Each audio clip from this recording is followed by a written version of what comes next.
Bell work number 10 is on dividing polynomials, and we use synthetic division in order to do that. So let's see how we would set this up. Since this is x minus 2, and that's what I'm dividing by, I'm going to put a positive 2 inside the box, and I'm going to write the coefficients to the right. So that would be 2, negative 5,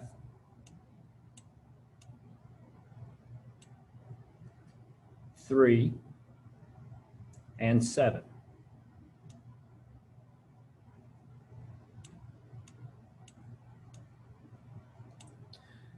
I need to check to make sure I have no gaps in my powers. So let's see, I have a power of 3, a power of 2, a power of 1, and then I have my constant. So that's good.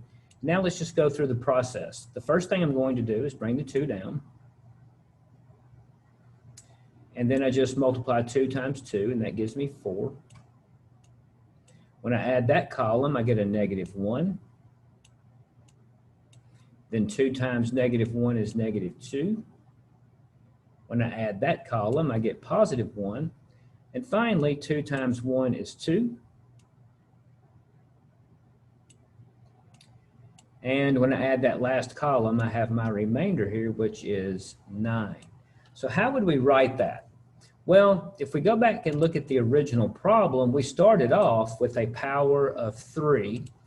And since we divided by x, remember you have to subtract your exponents when you're dividing, so that means your answer has to have a highest exponent of 2.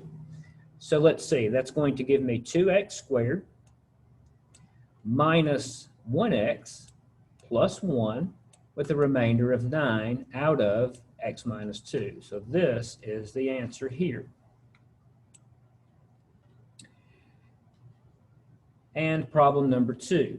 On problem number 2, same thing, except this time we do have a gap. We do not have an x to the power of 1 column, so I'm going to have to remember to put a 0 in for 0 x's to the power of 1. That way when I do my columns, I don't get off track. Since I'm dividing by x plus 3, I'm going to put a negative 3 in the box this time. So the coefficients will be 2, 5, 0, and 9.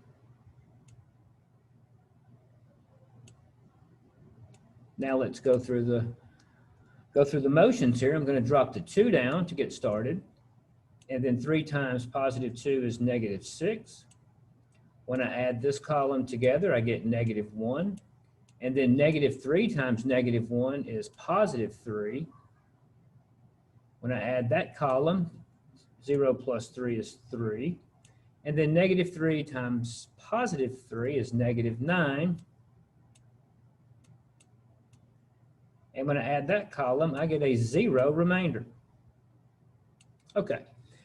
Well, again, we started off with a power of 3. We divided by a power of 1. So that gives me a power of 2 for my answer. So I'll have 2x to the power of 2 minus 1x plus 3 with no remainder. So this is the answer here.